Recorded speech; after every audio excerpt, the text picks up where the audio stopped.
ఉండని స్థాయి కల్పినందుకుండగా ఏదైనా కానీ, ఏ తుఫానైనా కానీ, ఏ శ్రమ అయినా కానీ, ఏ వేదనైనా కానీ, నిన్ను కొట్టడానికి రాని, బెదిరించడానికి రాని, భయపడవలసిన చచ్చిపోతే నాకు మేలు. ఆమె చచ్చిపోతే నాకు మేలు. దేనికి భయపడడం? ఆమె నీ దేవుడు శక్తివంతుడు. ఆయన ఇంకోటి చెప్తున్నాడు, నేను సంతోషపెట్టాలని దేవుడు చూస్తున్నాడు. నీకున్న బంధువులు కానీ రిలేషన్ ఎవరైనా సరే నీ సంతోషాన్ని కోరుకునే వాళ్ళు లేరు. నువ్వు ఆనందంగా ఉంటే వాళ్ళు సంతోషంగా ఉండడానికి ఇష్టపడరు. నువ్వు ఆనందంగా ఉంటే ఆ ఆనందాన్ని చూడలేని కళ్ళు ఎన్నో ఉన్నాయి. హల్లెలూయా, హల్లెలూయా. ఒక ఇల్లు కట్టుకుంటే అంత ఇల్లు అవసరమా వాడికి? చెప్పు, అంత ఇల్లు అవసరమా వాడికి? చెప్పు, అంత ఇల్లు అవసరమా వాడికి? ఆ జాగా అవసరమా వాడికి? ఆ జాగా అవసరమా? ఆ గుడిసె అవసరమా వాడికి? వింటున్నారా? ఆ గుడిసె అవసరమా? నీ మనసు ఎలా ఉండాలో తెలుసా? జాగా ఇవ్వాలి కదయ్యా, వాడు మంచి ఇల్లు కట్టుకోవాలయ్యా. వాడు గుడిసేసుకోవడం కదయ్యా, ఒక రేకుల సెట్ కట్టుకోవాలయ్యా. ఒక రేకుల సెట్ కట్టుకోవడం కదయ్యా, ఒక మంచి ఇల్లు కట్టుకోవాలయ్యా. వాళ్ళు పాల్గొండాలని కోరుకునడంలో మొదటగా నువ్వే ఉండాలి. అవే నీ శక్తిని కనపరచాలి. దేవుడిని మనం తెలియచును గాక. ఆమె ఈ పిచ్చగాడికి పెరిగిన విలువ నీకు పెరుగును గాక. ఆమె పిచ్చగాడని నేను ఎందుకు అంటున్నాను తెలుసా? విలువ లేని మన సమాజంలో నీ రిలేషన్ మధ్యలో, నీ బంధువుల మధ్యలో విలువ లేకపోతే ఆ బాధ ఏంటో నాకు తెలుసు. ఆమె దేవుడు నీకు ఆ విలువ ఇచ్చాడని అంటే ఆ స్థాయి వేరేగా ఉంటుంది. అదే స్థాయి దేవుడు నీకు ఇచ్చిన గాక, అదే గెలుపుడు దేవుడు ఇచ్చిన గాక. ఇప్పుడు చెప్పు, నీ దేవుడు ఎవరు? నీ దేవుడు ఎవరు? నీ దేవుడు ఎవరు? నీ దేవుడు ఎవరు? చెప్పుంటా నీ చెప్పు. పని పాట లేకుండా వస్తుంది. ప్రార్థన ఇప్పుడు ప్రార్థన అవసరమా? వదిలే పొడుపు అంటుంది. దాన్ని చెప్పు. ఆమె నా దేవుడు ఎవరు? శక్తివంతుడు. హల్లెలూయా, హల్లెలూయా, హల్లెలూయా, హల్లెలూయా, హల్లెలూయా. చెప్పండి, హల్లెలూయా, హల్లెలూయా. ఆయన మిమ్మల్ని రక్షించే దేవుడు. ఆయన మిమ్మల్ని బహు ఆనందముతో, సంతోషముతో నిన్ను నింపే దేవుడు. ఆమేన్. సరి చేసుకోండి. వామ్మో, 1:30కే క్లోజ్ చేయాలనుకున్నాను. ఒకటే మాట అయిపోయింది. ఇంకా 4 ఉన్నాయి. సరే త్వరగా లాగిచ్చేస్తాను. ఇర్మియా 1:31 మీరు కూడా అందులో జన్మలు అయ్యారు కదా. ఈ మాట మీకు కరెక్ట్గా అర్థమైందా? సౌండ్ బాగా వస్తుందా? కొంచెం వినపడతా కదా? క్లియర్గా వినపడుతుందా? ఆమె ఇర్మియా 31:6 ఇక్కడ 1:25కే ఇచ్చి పెట్టాలనుకున్నాను. ఒక మాటతో ఒక గంట అయిపోయింది. హాలైపోయింది. త్వరగా తీసుకుంటాం. ఇర్మియా 31:6 త్వరగా. ఎఫ్రాయిము పర్వతముల మీద కావలివారు కేకవేసి సీయోనుకు మన దేవుడైన యెహోవా యొద్దకు పోవుదము రండని చెప్పు దినము నిర్ణయమాయెను. మీరు ఎంతమంది ఫోన్ చేస్తున్నారు? ఆదివారం రోజు అక్క చర్చికి వస్తున్నారా, రావట్లేదా? మీరు పోతున్నారా? ఎంతమందికి బెస్ట్ ఫ్రెండ్స్ ఫోన్ చేస్తున్నారా? ఒరే చర్చికి పోతున్నారా, ఇంకా రెడీ కాలేదని ఎప్పుడైనా అంటున్నారా? అన్నారా? ఒరే నువ్వు 11 గంటలకు వస్తున్నారా, త్వరగా ఎప్పుడైనా? మీరెందుకంటారు? మీరు అన్నారు. వాడి వాడే నాది కాదే. అదే వాడు బాగు వాడితే నా బాగు కాదే అనండి. ఈసారి హల్లెలూయా. ఒరే దేవుని సన్నిధికి పోదారా, ఇవాళ ఏం పెట్టుకోకరండి. ఆయన రావాలంటే తీసుకొని రండి. ఆమేన్. మన దేవుడు ఎవరు? శక్తివంతుడు. హల్లెలూయా. మీ దేవుడు ఎవరు? శక్తివంతుడు. ఆమేన్. పోదారా. రండి కూర్చోబెడతాము రాయన విలువైన మాటలు ప్రభు మాట్లాడతాడు. పర్వతముల మీద కేకలు, పర్వతముల మీద కాలువలు కేకలు వేసి సీయోను దేవుడైన యెహోవా యొద్ద పోవుదుము రండి అని చెప్పుచున్న దేవుడు నిన్నమాడేదో. ఆమేన్. మీకు ఇక్కడి నుంచి పాటలు మీ ఇంటికి వినపడతాయా? వినపడతాయా? మీకేమనిపిస్తుంది చెప్పండి? అమ్మో స్టార్ట్ అయ్యిండ్రు, త్వరగా పోవాలరు అనిపిస్తుందా? అనిపించదా? ఆరాధన అయిపోతుండ్రు, త్వరగా వెళ్ళాలని అనిపిస్తుందా? అనిపించదా? పరిగెత్తిస్తుంది. ఏది? లోపల లోపల లోపల లోపల పరిశుద్ధాత్మ దేవుడు మిమ్మల్ని పరిగెత్తిస్తూ ఉంటాడు. పోవాలరా పోవాలరా, నేను వెళ్తున్నాను రా. ఆమె మీరు నిజమనుకోండి, అబద్ధం అనుకోండి, కానీ నేను గొప్పోడని చెప్పట్లేదు, కానీ నేను ప్రతి ప్రేయర్కి వెళ్ళేటప్పుడు ఒక్క సెకండ్ లేట్ అయినా సరే అమ్మగారిని వదిలిపెట్టి వెళ్ళిపోతాను. ఆమె డోర్ వేసే సమయం లేట్ అయినా సరే నేను వెళ్ళిపోతాను. హల్లెలూయా, హల్లెలూయా. ఇంకా ఇక్కడే ధర్మాలలో ఉన్నావా అని ఫోన్ వచ్చిందనుకో, కదా ఇంకా ఆమె రెడీ అయి బయటకు వచ్చే సమయంలో ఆమె కూర్చొని సమయం కూడా లేట్ అయిపోతుంది, పరిగెత్తుకొని వెళ్ళిపోతా. ఆమె నిజం. ఎప్పుడైనా మీరు అమ్మగారిని అడగడం చెప్తాను, నాకు ఈ పోలికలు ఎక్కడి నుంచి పడ్డాయబ్బా, ఎవరే పడ్డాయబ్బా, ఎవరే పడ్డాయి అనుకుంటున్నా. ఈ పోలికలు అయ్యగారు కూడా అంతే. కారు దిగిపోతే నడుచుకుంటూ వెళ్ళిపోతాడు, లేకపోతే ఆటోకుంటూ వెళ్ళిపోతాడు.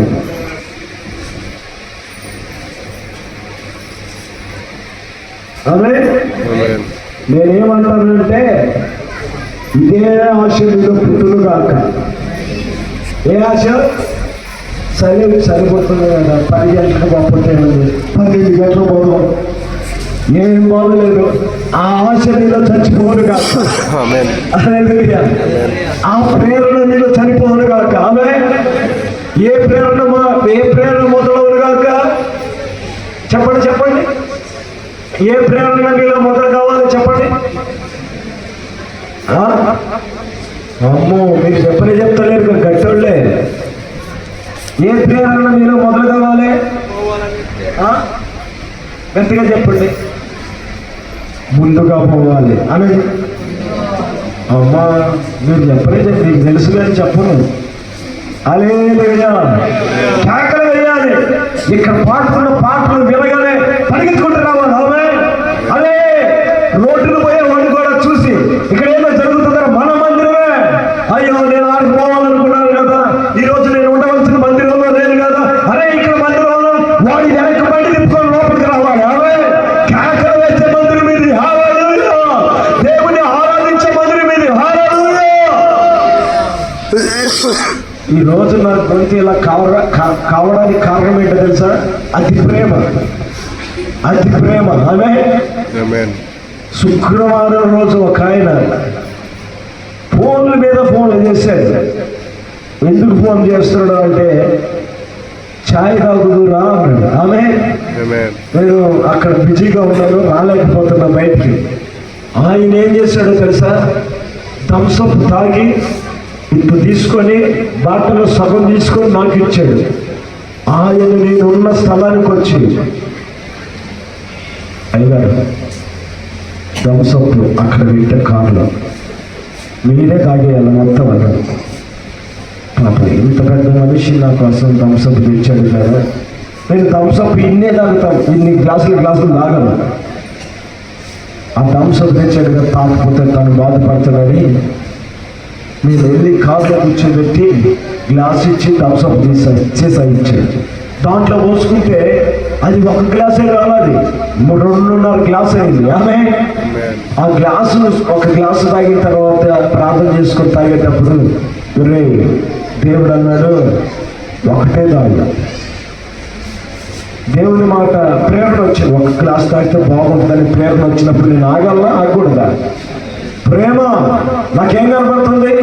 ఆయన బయలుదేరి మొత్తం ఎట్లా అంటున్నాడు, ఏం ఉండకూడదు మొత్తం అంటున్నాడు. ఇదే ప్రేమలో నాయన అని తాగలేక తాగేది. ఆమె తెల్లవారు గొంతు గరగరా ఉంటుంది. ఇగో చూశారు కదా, ఇట్లా అయిపోయింది. హల్లెలూయా, ఈ అతి ప్రేమ చూడు నా బాధకు వచ్చింది అనుకున్నా. ఆమె ఇప్పుడైనా కొంచెం గొప్పలు మాట్లాడుతున్నా. హల్లెలూయా. ఆ థమ్సప్ 2-4 గ్లాస్ తాగడం ఎందుకు? ఈ ఇబ్బందులు పాలవడం ఎందుకు? ఆయన చెప్పే మాట వెనకపోవడం ఎందుకు? ఆమె ఆ మాట అర్థం అవుతుందా? చిన్నవి కూడా దేవుడు మనకు అర్థమయ్యేదిగా మాట్లాడతారు. కానీ మన పెద్ద మైండ్, ఎవరి మైండ్ మనది? ఆయన కన్నా మనకి పెద్ద మైండ్ మనం. అందుకే దేవుడు మనం ఏంది ఆకాశానికి నిచ్చినద్దాం అనుకున్నారు మన వాళ్ళు. హల్లెలూయా. ఆకాశాన్ని కట్టాలరా బాబు, మనం పందిరే ఒక ఇల్లు కట్టాలరా అనుకున్నారు. అందుకే దేవుడు భాషను మార్చేశాడు. హల్లెలూయా. మనం ఏమైనా చిన్న తెలియగలవా? ఆమె మీ లవ్లో ఉన్నటువంటి వాడి మైండ్ బయటికి తీసి పెడితే ఆ సైంటిస్ట్ కూడా పనిచేయదు. హల్లెలూయా. చెప్పండి హల్లెలూయా. బిడ్డలారా, నువ్వు ప్రార్థన చేస్తే ఆ దరిద్రపులు కూడా అపవాదం ఉండకూడదు. నువ్వు ప్రార్థన చేస్తే ఇది ఆ ఇల్లు అని అది తెలుసుకోవాలి.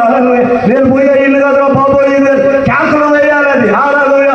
నువ్వు వేస్తున్న క్యాల్క విని అపవాది దారి వెళ్ళిపోవాలి. వాటి రూట్ ఇది కాదు. పొరపాటున ఇది వచ్చేది, ఈ గల్లీకి వచ్చేది వాడు అనుకోవాలి. ప్రతిరోజు నీ గల్లీకి వచ్చి రెస్ట్ తీసుకొని పోకూడదు. ఎవరు? అపవాది గాడు. హల్లెలూయా. సైతాన్ గాడు నీ గల్లీ కంటే నీ ఇంట్లోకి వచ్చి ఆ కళ ఈ కళ పెడతాడు కదా. నిద్రపోయే టైంలో ఒక శాడిస్ట్ కళ పెడతాడు. భయంకరమైన కళ నీలోకి వస్తుంది. కనపడగానే ఇంకా మనుష్య చూడదు. ఒక తల్లి ప్రార్థన ఫోన్ చేసింది, అయ్యా నేను తువాలు మర్చిపెట్టి నా బిడ్డకి ఇస్తున్నట్లుగా కలబడ్డదు అని పొద్దు నుంచి సాయంత్రం దాకా ఏడుస్తూనే ఉన్నట్ట. ఆమె ఫోన్లో ఒకటే మంది ఫోన్ కాల్స్. నేను అన్నాను, తల్లి గారు మీలో ఉన్న కోరికలన్నీ మడత పెట్టి మీ లోపలే పెట్టుకుంటున్నారంట. వింటున్నారా? దేవుని మీద ఆధారపడట్లేదు. అంతేనా? నా బిడ్డకి ఏమో అవుతుందని ఒకటే పని ఏడుస్తున్నానయ్యా నేను అంటున్నాను. కేక వేయాలి. కేక వేయకపోతే వాడు మీ ఇంటికి వస్తాడు. ఈసారి అయినా గట్టిగా కేక వేయాలి. ఈరోజు ఈ ఎండైపోవాలి. హల్లెలూయా. దేవుడు శక్తిమంతుడు అని నీ మనసుకు తెలియాలి. దేవుడు శక్తిమంతుడని నీ తెలివితేటలకు తెలియాలి. దేవుడు శక్తిమంతుడని నీ హృదయానికి తెలియాలి. హల్లెలూయా. ఆయన శక్తిమంతుడని తెలిసిన నీ ఆంతర్యానికి తెలిసి అది ధైర్యంగా మార్చబడాలి. పిరికాత్మ పోవాలి. ఏమోవాలి? పిరికాత్మ దాన్ని దయ్యపాత్మ అంటారు. ఊరికే పిరికి. హల్లెలూయా. నాకు చాలా భయం, మీకు తెలియదు. ఎంత భయం అంటే అంత భయం. ఈ భయపడి పెట్టుకుని దేవుడు అన్ని విధాలుగా వాడుకుంటుంటాడు. హల్లెలూయా. చచ్చిన వాళ్ళంటే అసలు భయం నాకు. దెయ్యం పట్టిన వాళ్ళంటే అసలు భయం నాకు. ఇప్పుడు ఆ భయాలు ఏమి లేవులే. కేకలు వేసి తల్లిపోతాయి. ఎఫెసీయులకు రాసిన పత్రిక 1:13 1:13 చదవండి. ఎఫెసీయులకు రాసిన పత్రిక తీయాలి. 1:13 మీరు సత్యవాక్యమును అనగా మీ రక్షణ సువార్తను విని క్రీస్తునందు విశ్వాసం ఉంచి. హల్లెలూయా. చదువుతాను. ఆల్రెడీ మీరు ప్రింట్ అయ్యి ఉన్నారు. ఏ ఆత్మచేత ముద్రించబడి ఉన్నారు? వాగ్దానం చేసిన వాగ్దానం చేసిన ఆత్మతో మీరు నింపబడి ఉన్నారంట, ముద్రించబడి ఉన్నారు. హల్లెలూయా. హల్లెలూయా. ఆ ముద్రించబడిన ముద్ర ఏంటో తెలుసు? క్రీస్తు యేసునందు విశ్వాసం వచ్చే ముద్ర. ఆల్రెడీ మీకు ముద్ర వేయబడిందంట. మీకు ఆధార్ కార్డు వచ్చేసింది. హల్లెలూయా. ఏ ఆధార్ కార్డు? ఈ శరీర సంబంధమైన ఆధార్ కార్డు కాదు. హల్లెలూయా. యేసయ్య ఇచ్చే ఆధార్ కార్డు ఆల్రెడీ మీ మీద ముద్ర వేయబడిందంట. విశ్వాసం నుంచి ఆధార్ కార్డు ముద్ర వేయబడింది. విశ్వాసం నుంచి ఆధార్ కార్డు మీ లోపల ముద్ర వేయబడింది. మీరే ఆధార్ కార్డు చూపించట్లేదు. ఎవరు చూపించట్లేదు? సమస్యలకు చూపించట్లేదు. ఎవరు చూపించట్లేదు? పరిస్థితులకు చూపించట్లేదు. నా పాపకు జనం వచ్చింది, దేవుడి గారికి ప్రార్థన చేయాలి. అయ్యగారు ఎత్తుపోయేవాడికి ఇంకా నాకే వస్తుంది ఫోన్. అందులో నేను ముద్రించబడ్డాలని సంగతి నువ్వు గుర్తించుకోవాలి. హల్లెలూయా. నీ కడుపు రేపు వచ్చిందనుకో, దేవుడి గారికి ప్రార్థన చేయాలి, అమ్మగారికి ప్రార్థన చేయాలి. అమ్మగారు ఫస్ట్ కలిసి వాళ్ళకే పోతాయి, నెక్స్ట్ మనకే వస్తాయి. ఆమె ఎక్కడికి పోతే ఆమె అసలు మేము ఐదారు అందరూ సేవకులు అంటున్నారు. ఫోన్ ఎత్తకపోతే నా ఫోన్ ఎత్తలేదు, నేను నీకు ఫోన్ చేసినాను, నువ్వు లేపలేదయ్యా, అడుగు ఎంత బాధ ఉండే అని చెప్పేదానికన్నా అసలు సత్యం నువ్వు తెలుసుకో. అసలు ఐదారు ఫోన్ ఎత్తలేదంటే అర్థం ఏంటి? అమ్మగారు ఫోన్ ఎత్తలేదంటే అర్థం ఏంటి? దేవుడి గారు ఫోన్ ఎత్తలేదంటే అర్థం ఏంటి? అమ్మగారు ఫోన్ ఎత్తలేదంటే అర్థం ఏంటి? చెప్పండి, అర్థం ఏంటి? చెప్పండి, అర్థం చెప్పండి, చెప్పండి. దాని అర్థం ఏంటి? నువ్వు ప్రార్థన చేస్తేనే తగ్గుతుందని అర్థం. ఎవరు ప్రార్థన చేస్తే తగ్గుతుంది? ఎవరు ప్రార్థన చేస్తే తగ్గుతుంది? నువ్వు ప్రార్థిస్తేనే తగ్గుతుంది. ఆమె ముద్ర పాస్టర్కి వేయలే, విశ్వాసులు కూడా ముద్ర వేయబడదు. వాగ్దానం చేయబడిన ముద్ర విశ్వాసులు కూడా చేయబడింది. విశ్వాసులు అంటే ఎవరు?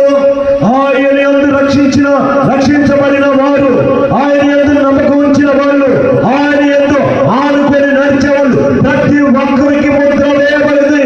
విశ్వాసం అనే వాగ్దానం చేయబడిన ముద్ర వారికి వేయబడింది. వాళ్ళు గుర్తుపట్టలేకపోతున్నారు. హల్లెలూయా. నా ప్రార్థన పారుతుందా?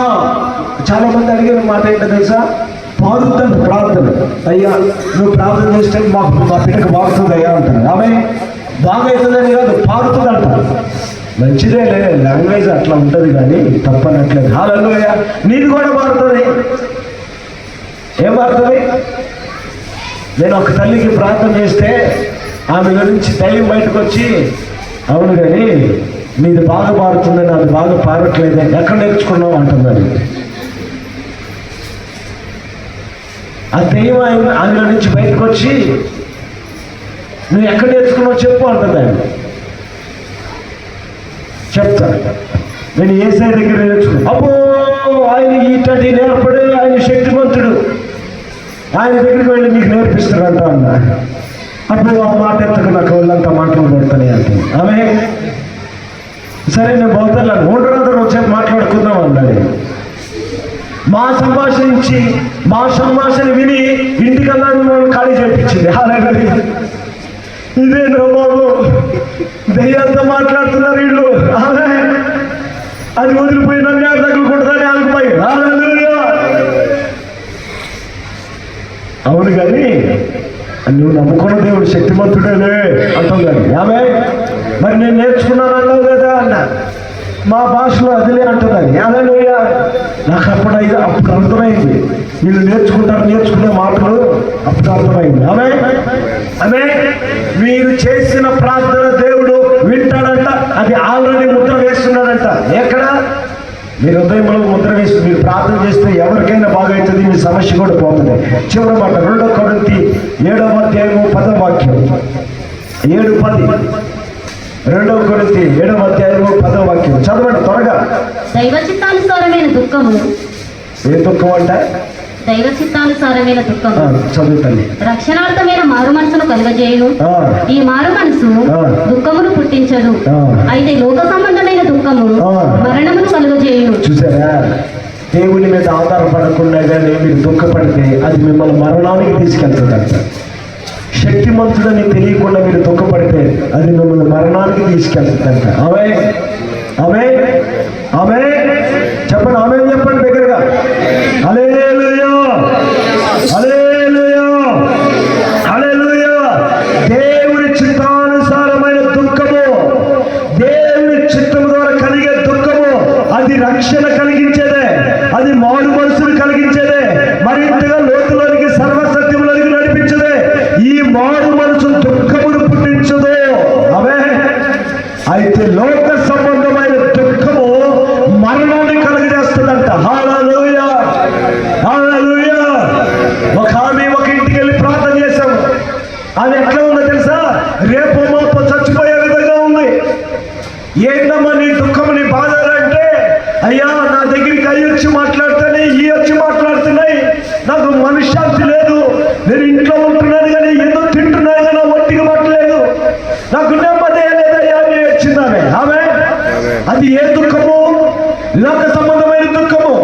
తల్లి, నువ్వు దేవుని మీద ఆధారపడి దేవుని చిత్తానుసారంగా నువ్వు నడుచుకుంటే, లోక సంబంధమైన దుఃఖాన్ని నువ్వు అనుభవిస్తే అది నిన్ను మరణానికి తీసుకెళ్తుంది.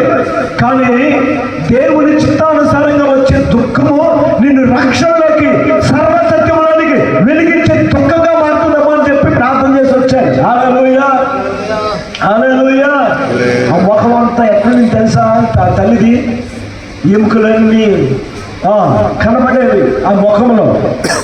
నేనే అనుకున్నాను చచ్చిపోతుందేమో అనుకున్నాను. ఆమె ప్రార్థన చేసి దేవుని వైపుకు, దేవుని చిత్తానుసారమైనటువంటి మార్గంలో నడిపించి దేవుని పరిచయం చేసే మాటలు కొన్ని చెప్పిన తర్వాత ఒక వారానికి, ఒక నెలకి మొత్తం ఎముకలు కనపడట్లే.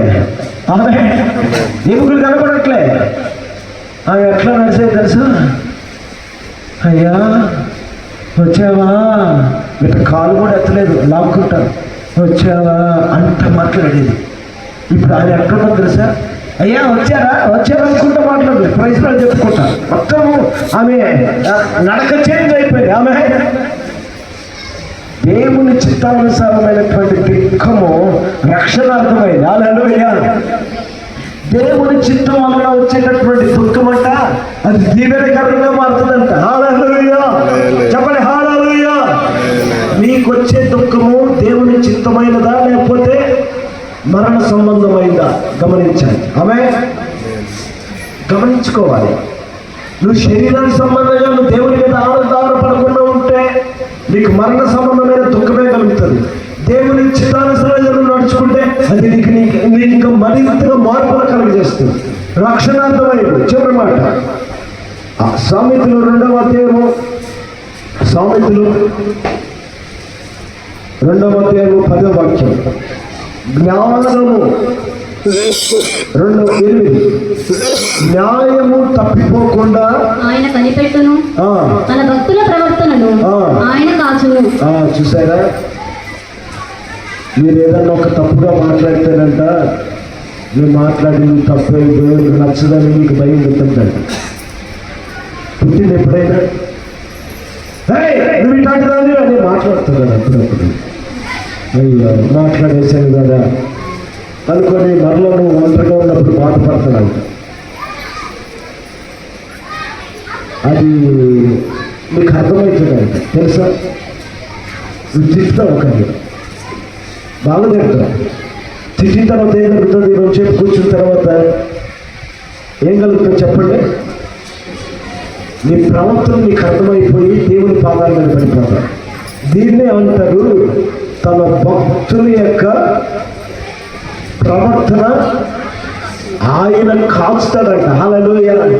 దేవుని దగ్గర నుంచి జారిపోకుండా నీ నోటిని కాచేది, నీ ప్రవర్తనని కాచేది నువ్వు కాదు, నీ దేవుడు. హల్లెలూయా. నీకు నచ్చని పని కూడా, నువ్వు చేయకూడనటువంటి పని కూడా చేసినా, చేయబోయే సమయం నీకు వచ్చినా ఆయన ఏమంటాడంటే అది చేయకూడదు, ఇది నీకు తగదని ముందుగానే తన మనస్సాక్షి ద్వారా నీకు కలుగజేస్తాడు. ఆమె చెప్పండి. దేవుడు తన భక్తులను వదిలిపెట్టకుండా కాచి కాపాడుతున్నాడు. ప్రవర్తన అన్ని విషయంలో స్లిప్ కాకుండా, ఏం కాకుండా, మాట స్లిప్ కాకుండా. ఆయన మీద ఆధారపడితే నీ ప్రవర్తన అంతా దేవుడే సెట్ చేస్తాడంట. ఆమె మీ పిల్లలు దేవుడి సరిగ్గా తీసుకురండి, గాలి వదిలిపెట్టకండి. అమ్మా మీకు వందనాలు. వాళ్ళకి సెల్ ఫోన్స్ ఇచ్చి వాళ్ళ ప్రేమకు మీరు కనెక్ట్ అయిపోయి నేను డాడీ మందిరానికి రాను అని అంటే వదిలిపెట్టకండి, చెడిపోతుంది. రాబోయే దినాల్లో ఇప్పుడు జరిగిపోయిన దినాల కంటే ఏ మాత్రము మంచిగా ఉండవు. ఇంకా చాలా చెడుతో కూడిన సంబంధాలు ఉంటాయి రాబోయే దినాల్లో. వాళ్ళని దేవుని సన్నిధిలో మీ పిల్లలను పెంచడం మంచిది, దేవుని భక్తిని నేర్పించడం మంచిది. దేవుని మార్గంలో వాళ్ళు కానీ నడిపించబడితే ఎప్పటికీ దారి తొలగిపోదు. హల్లెలూయా. సండే స్కూల్ దానికోసమే, ఈ బోధ కూడా మీకోసమే, మనందరి కోసమే, దారి తప్పి తొలగిపోకుండా. హల్లెలూయా. హల్లెలూయా, హల్లెలూయా, హల్లెలూయా. హల్లెలూయా. అందుకే అంటున్నాడు కదా, నీ మధ్యలో నివసించేవాడును నేను, నీ మధ్యలో నివసించే యెహోవా శక్తిమంతుడు. హల్లెలూయా, హల్లెలూయా. ఆమేన్. ఆమేన్. ఆయన ఏ దేవుడు? శక్తిమంతుడు. చెప్పు, ఒక్క నిమిషం కళ్ళు మూసుకొని అన్నిటికీ చెప్పు. నీ అనారోగ్యం చెప్పు, ఇట్లా చెప్పు. ఇది అనారోగ్యం, అందరు కళ్ళు మూసుకోండి, చెప్పండి చెప్పండి. మీ అప్పుకు చెప్పు, మీ బాధకు చెప్పు, మీ సమస్య చెప్పు, నేను భయపెడుతున్న ప్రతి పరిస్థితికి చెప్పు, మీ అనారోగ్యం చెప్పు. ఏమని చెప్పాలి? నా దేవుడు శక్తిమంతుడని చెప్పు, నా దేవుడు బలహీనుడు కాదని చెప్పు, నా దేవుడు శక్తిమంతుడని చెప్పు.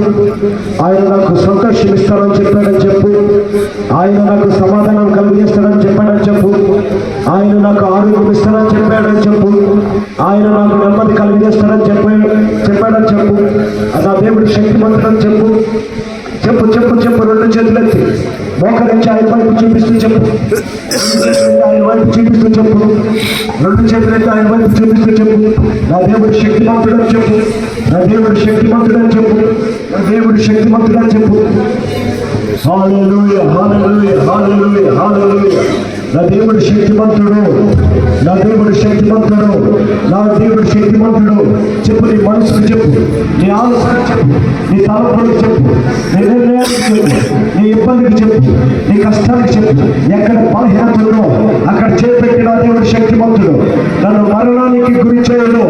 నాకు దేవుని చిత్తానుసారమైన వచ్చే దుఃఖమే వస్తుంది, కానీ మరణ సంబంధమైన లోక సంబంధమైన దుఃఖము కలగదు, లోక సంబంధమైన బాధ కలగదు, లోక సంబంధమైన విపత్తు నా మీదకి దాడి రానే రాదు.